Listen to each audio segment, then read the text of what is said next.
So, welcome to Beauty of Colors podcast, Kate. It is great to have you on the show. Thank you. Thanks, Cleanne. It's a pleasure to be here. So, Kate, tell the listeners about you and what led you to your depression. Oh, my goodness. Well, I'd like to begin just by saying that last year I turned 45 years old, and for my birthday, I Mhm. got a sweet midlife crisis. It was amazing because in a matter of months, I quit my 18-year career as a teacher. I left the faith of my upbringing. I divorced my husband. I was homeless, I was unemployed, and had to cut off some relationships with some members of my family and my life that were really challenging. However, I wanted to just let you know that through all of this, I have been happier than I have been in a very, very long time. And so when you talk about depression, I think I'm coming out of the clouds of depression for the first time in my life. And I've done a lot of introspection and a lot of looking back on depression in my life and realized that there are several different causes. Number one, I know that depression is very much it's a medical condition. I know that a lot of people deal with depression. It is I wouldn't wish it on my worst enemy. It's a very debilitating diagnosis, and I think that that's one part of that. One component to my depression is the genetic component.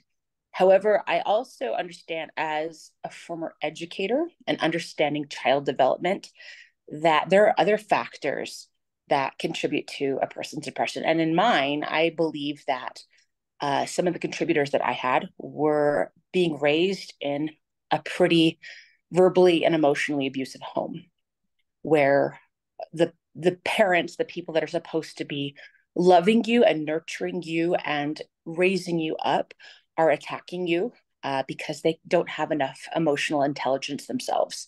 They don't understand how to work with children.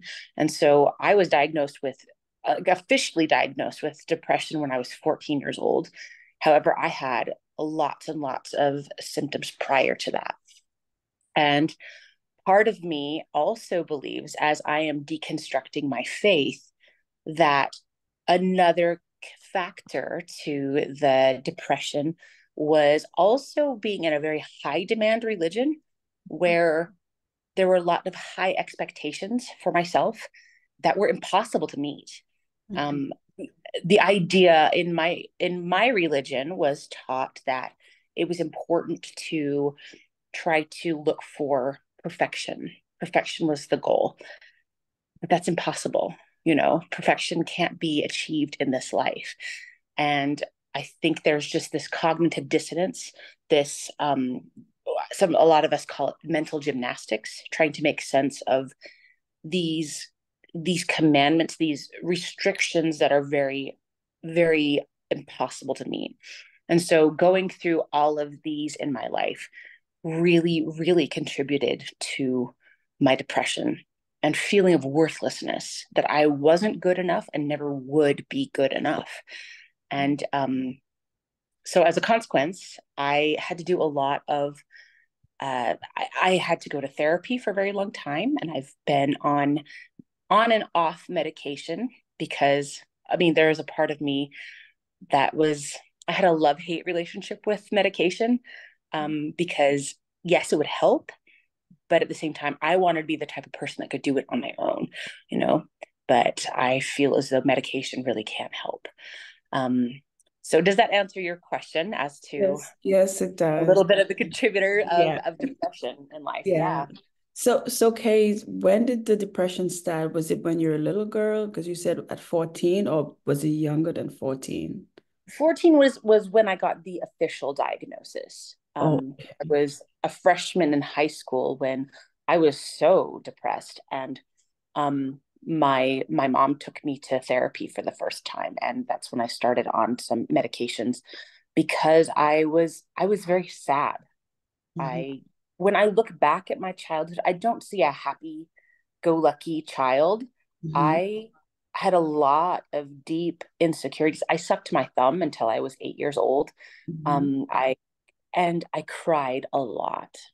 I'm the middle child of six. Well, I'm, the fourth of six kids. Mhm. Think of us as the Brady Bunch. I would have been Jan Brady. I have all the feelings in my heart for Jan Brady. I understand what she felt like. Kind of being a middle child also contributed to the fact that I was dealing with a lot of depression that way. Um, and so, yeah, like I said, as a child, I don't remember being happy. And as I've gotten older and I look back on my childhood, I think what I was doing as a kid was I would cry for attention. I Mhm. felt like I was passed over by my family. And so what I would do is I would cry, and my parents would stop what they were doing and they would give me the attention that I needed until I could maybe feel a little bit better. And I think there was something very Pavlovian in that, where, Mhm. the dog salivates at the sound of the bell. I knew that, I mean, not consciously, but I think my subconscious picked up on the idea that, oh, when I cry, I get attention. And Mhm. so I cried a lot, and and I got the attention that I sought, and it was reinforcing. Mhm. Um, the more I demonstrate my sadness, the more willing people are going to be to respond to that. So with that demonstrating your sadness, did you carry that onto your adult life, or when you were a kid, that's just when it happened? That's a good question. I think what I mean, I carried it into my adult life for a very long time. So I think I started this when I was very little, maybe 4 or 5, or even younger, and carried bouts of depression into my adulthood. And it really actually affected my first marriage in a very negative way. I and it was kind of, I wouldn't know that it was bipolarity. It was, I was very depressed sometimes, and then I would work really hard to get out of those clouds of depression. And while I was feeling well, good things would happen. Mhm. And so during one of those breaks of the sadness, I met and fell in love with my first husband. And I didn't know how to be in a good, healthy relationship. That wasn't modeled to me. And as soon as the honeymoon was over, as you wanted to call it that, I started slipping back into that depression. And so I was in my late 20s at this time. And um, my first husband, bless him, really had no idea how to deal with it. So as I was tearing myself apart and I was talking about myself so negatively and just would cry in sadness, he really had no tools on how to deal with me and my depression because he could not relate. So I'm trying to have empathy for him, because if you don't genuinely experience depression for yourself, it's Mhm. hard to show empathy for people who do. Mhm. So oftentimes I was told, you're fine, you're amazing, just be amazing. It was like telling me to turn my skin to the color blue. I couldn't just become happy all of a sudden. But that was kind of the advice he gave me. And as in our relationship, we went to therapy Mhm. quite a bit as a couple. And all of the therapists would say, you know what, we can't help your husband, but we can help you, which kind of fed into that belief that, oh, I'm the broken one. I am the problem in this marriage. And unfortunately, after 6 years, that marriage ended. And fortunately, now my first husband and I are on really good terms. We are good friends, and I think it helps that I've worked as hard as I have to overcome this depression. So, Kate, you said that you were a teacher for 18 years and Yes. you left. So, with the depression and all of what you went through as a kid, how has that cloud been uplifted? How have you, how are you feeling right now? Would you say that you're in a better place and you're more, there's more certainty in your life? I am in a much better place. I think I am, as I mentioned before, I think I'm happier than I've been in years. Even after all of these major crises have come crashing down around me, I wake up every morning just amazed at how well I'm doing, um, because a younger version of myself would have crumbled at any one of these midlife circumstances. I'm now feeling like I'm in a much better place. And I think the thing that helped me a lot was my teaching career, where as an educator for those 18 years, and oh my goodness, if you want to talk about depression, let me tell you about my experience as an educator. Those first few years, I would go home crying daily. And I would drive by the Walmart thinking I could bag groceries and I would be so much happier than teaching because it's just so difficult, and Oh, I'm not good enough and da da da. I was so depressed, but I also was taught a good work ethic. And so I kept going back and I kept going back. And most years I wanted to quit. And um, I think a game changer for me in all of that was the social emotional learning that we had to do for our students. And so we were introduced as educators to curriculum that really started to shape our mindsets. I took it personally in my own life. And the biggest change for me came from we adopted Stephen Covey's 7 Habits for Highly Effective People, but for kids, called the Leader in Me program. I don't know if I can say that here, but these 7 habits were all about intrapersonal skills, what you can do for yourself. And once you've kind of worked on those intrapersonal skills, then you can extend it to these interpersonal skills where you can work with other people. And I felt like the more I taught this, the more I internalized it, and the happier I became because, particularly with the first habit, which was about being proactive. And I would teach my kids all about the circle of control versus the circle of concern. And talking to these, 8-year-olds, let's talk about when you are going out for a soccer game. You're really excited to play the soccer game, and oh no, it's raining outside. Yes, you're going to feel upset, but what are you going to do about that? Are you going to shake your fist at the sky and say how angry you are or how sad or disappointed you are and blame the sky for ruining your day? No, you recognize the fact that, yeah, I mean, yes, it's okay to be sad, but you recognize the fact that that's outside your control. There's nothing you can do to control the weather. We can also apply that, excuse me, we can also apply that to other people in our lives. And I believe, as I've been taught, like what is in my control is my actions, my thoughts, my attitude. Everything that I control begins with me, and everything outside of my control is all about you. So I would teach my kids, I'm in charge of me, you're in charge of you. And and with that, in that circle of concern, is what everybody else thinks about you. I have zero control over what anyone thinks about me, as you have zero control over what other people think about you. And I had this aha moment when I realized that's where depression lives. Depression lives in trying to control those things outside of your control.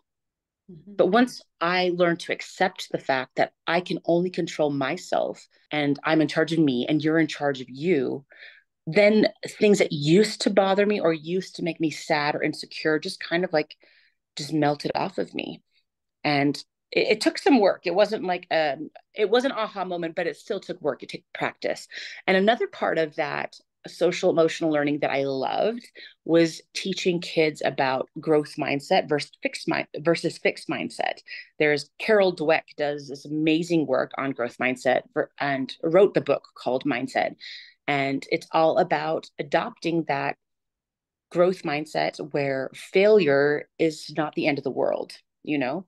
A fixed mindset will say, and that's another place where depression lives, is in that fixed mindset where it's poor me, it's feeling sorry for yourself, it's focusing on those things outside of your control. Whereas that growth mindset says, oh, look, this is an opportunity for growth. Yes, I failed. And what can I do about that? And how can I grow? And oh my goodness, look, there's a challenge. Look at this opportunity for me to grow.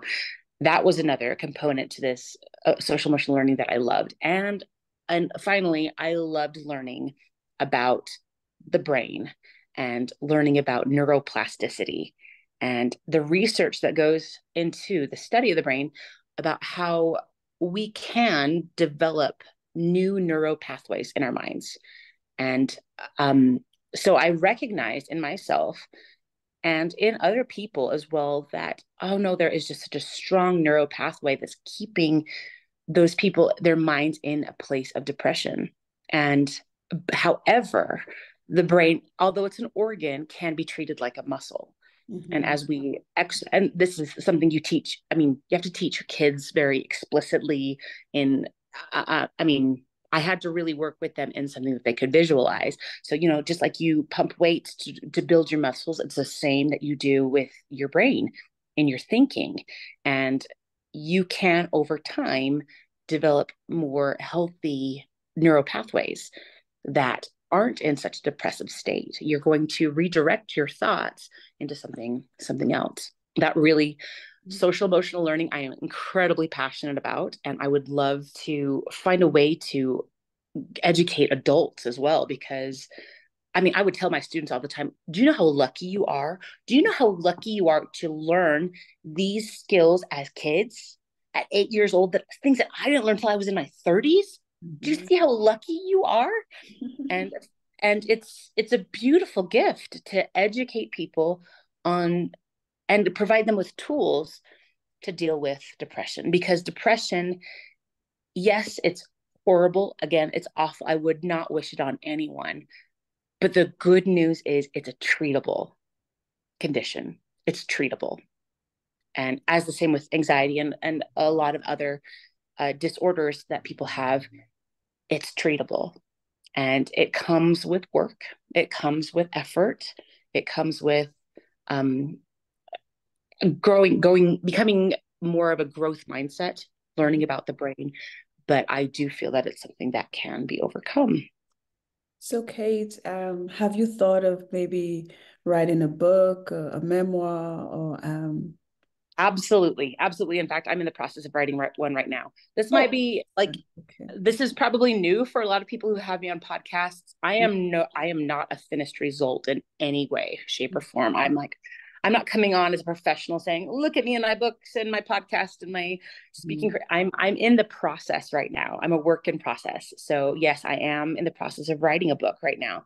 Mhm. And I am in the process of become I'm enrolled in life coaching school right now, Oh, and I nice. have a class right after this because I would love to become a life coach to help people through their midlife crises, to help them with mindset, are Mhm. kind of the niches that I'm looking at becoming. And I would love to become a public speaker as well. So I've got these goals that I'm working on step by step, but unfortunately, Cleanne, you do not get the finished result.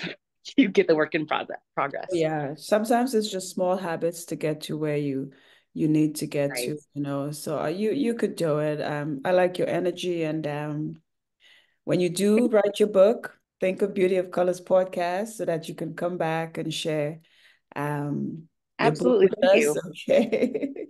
So do you have any last words for the listeners about kind of ways to cope with depression?